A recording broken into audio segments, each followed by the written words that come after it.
Me BF, he tried cheating on me in our own apartment. We have a baby, should I leave? Messy situation, I need urgent advice. To start off, I currently live with my boyfriend, and he's the father to our 6-month-old baby. I began to grow suspicious of his behavior for a few weeks. He's been treating me like a roommate. The relationship is lacking affection. I made the bold move to look through the phone yesterday while he slept, and I found out he is talking to 2 chicks. One girl is an old ex that he has been snapping all through my pregnancy. He's been sending her their old nudes and even personal pics of me the day I gave birth. The second chick he was planning to go out and fuck this weekend on guys only night. Even invite the chick to our apartment to fuck, which didn't happen. I feel highly betrayed. This man pretends to be a saint, so I'm now in total shock. I have not yet confronted him, trying to find the best way to do it. I need advice. For some background history, I did cheat on him 1 month before we conceived our baby. It happened on vacation with an old friend with benefits. No intercourse or kissing, but he inserted his finger in my lady parts and I returned the favor with my finger in his butt. Then after returning, I went on a cruise with my baby's father and found out I was pregnant. I felt guilty, so I loosely confessed what happened on my vacation, only mentioning the finger in his butt part. To add on, just 2 months ago a now ex-friend accused me of cheating in front of my boyfriend. It was a total lie and thankfully he didn't believe her. Then a month we went out the country on vacation with my family and we got terribly drunk. He exchanged some mean words to one another and I ended up attacking him. Unfortunately I scratched him up pretty bad before my family could pull me off. We did make up the next day. I've been nothing but loyal since I got pregnant with his baby, which he desperately wanted me to have. I take care of the baby and work from home. I don't have time to even clean up my home. I also pay some of the bills, and yet he puts his friends above me. All his so-called friends have now abandoned him. The baby and I is all he has left. He has no parents but only multiple siblings. I feel so betrayed. I need any advice I can get. My parents are willing to welcome me back with open arms. I already informed my family of everything he did and installed a hidden camera in my living room. Should I leave him? Who's in the wrong? Is this fixable? Comment. Talk to him about it and try to do what's best and update. You still love him, think he's worth saving. Ask him if he feels neglected, if all he wants is sex. If you still love him and that's the problem, can you try again? And if you can't leave, I want to know how it ended. Next story 2. My partner ghosts me. This has been happening for years and I've told them how much it hurts me. What would you do in this situation? What would be your response in this situation? Me, my partner. So me and my partner have been together for 5 years. It's been rocky, but for the most part this comes down to miscommunication through text, so we opted to do more calls instead. Their parents are super transphobic and I, myself, am a trans man. I have been the entire time we've been dating. Technically we're affianced, but nothing has really come out of this. Here's the skinny. Originally I was with another person. My current partner hated them for no reason other than the fact that they were jealous because they liked me and couldn't stand that I was with someone else. They told me this themselves. They originally wanted to be in a relationship with me and I turned them down because at the time I didn't feel the same way and was obviously in another relationship. Fast forward a bit and we are together now. Things are rocky cause, as I mentioned, their parents absolutely cannot stand me for nothing other than me being trans. They'll never admit it anyway. They make up excuses, but their blatant hatred for trans people and horrendous beliefs from Facebook about them tell us enough about their reasons for disliking me. It's very toxic. I hate being around it. I already had an aunt and cousin tell me I'm going to hell for being trans. I don't need more, that's unavoidable. My partner themselves are seemingly great. I love them very much and have grown to care about them tremendously as we've known each other for 13 years now. The problem is they don't talk to me. They also can't come to see me very often because their parents won't allow them, despite them being a 25-year-old adult. We both are, I'm sure as hell not going to them since they live with their parents and I've told them that. Their parents don't like me being in the house anyway, like I'm some kinda rabid animal. There'll be days where I don't hear from them, but see that they're active on Discord and playing games with their online friends. They'll say sorry I forgot, sorry, I've been having a rough mental health day. This obviously would not be an issue for me if it wasn't constantly happening.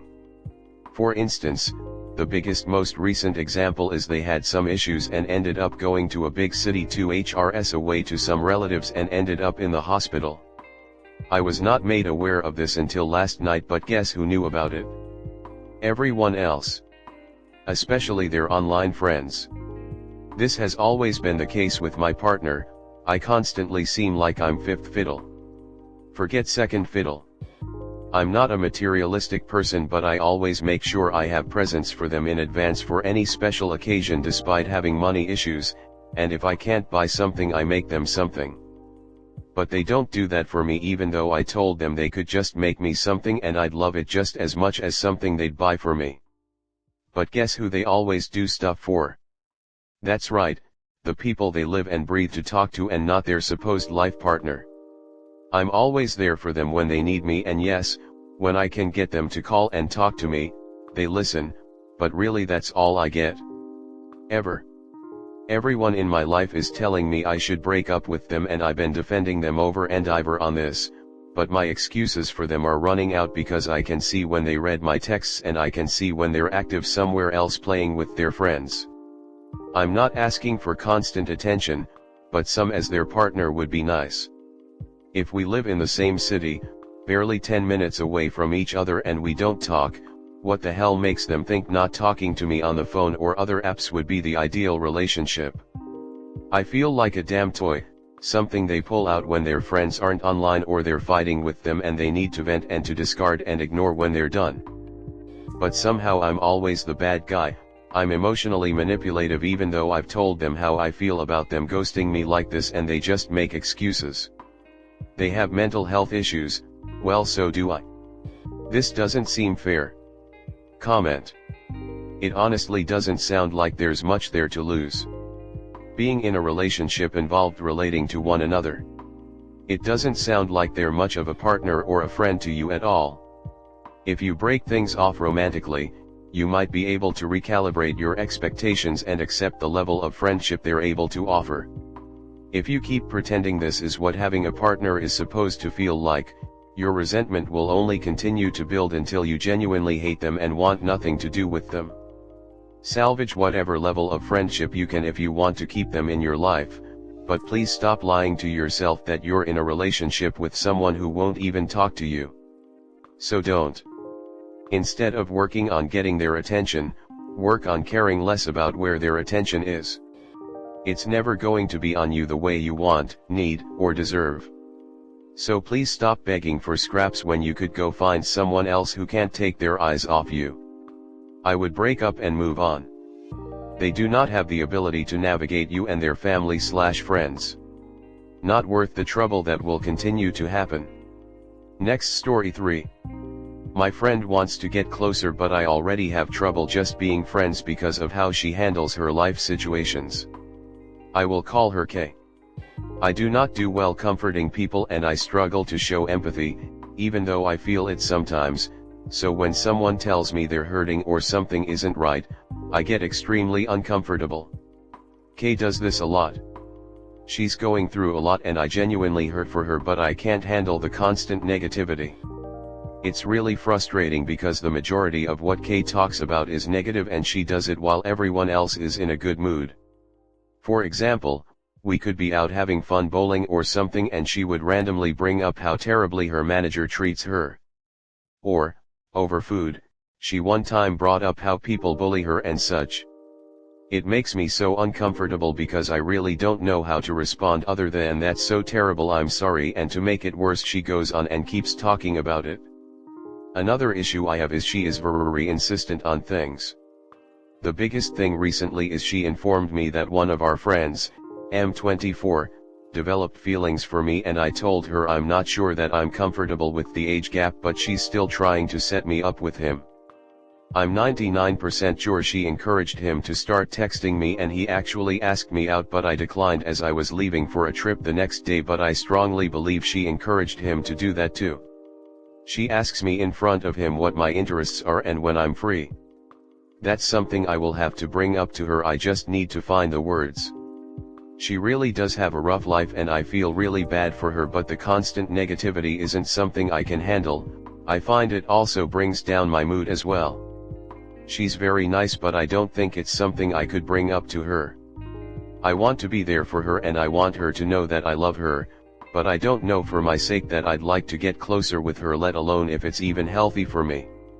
I've met people like this in the past and it's just so hard for me to be friends with them.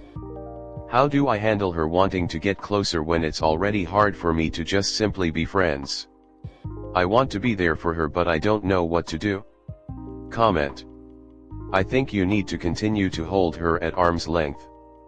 You already know that being even closer would be unhealthy for you. It would cause you to resent her and it wouldn't be doing her any favors. Most likely, she would use you as her armchair therapist, or try to, since you're not good at it. No shade, this is a limitation you've listed and it's perfectly okay. She already doesn't respect your boundaries, so it'd be a real bad idea anyways. If you're not going to address it directly, keep giving short responses that don't ask for more info. Recommend she speak to a therapist to help her work through those things, and change the subject.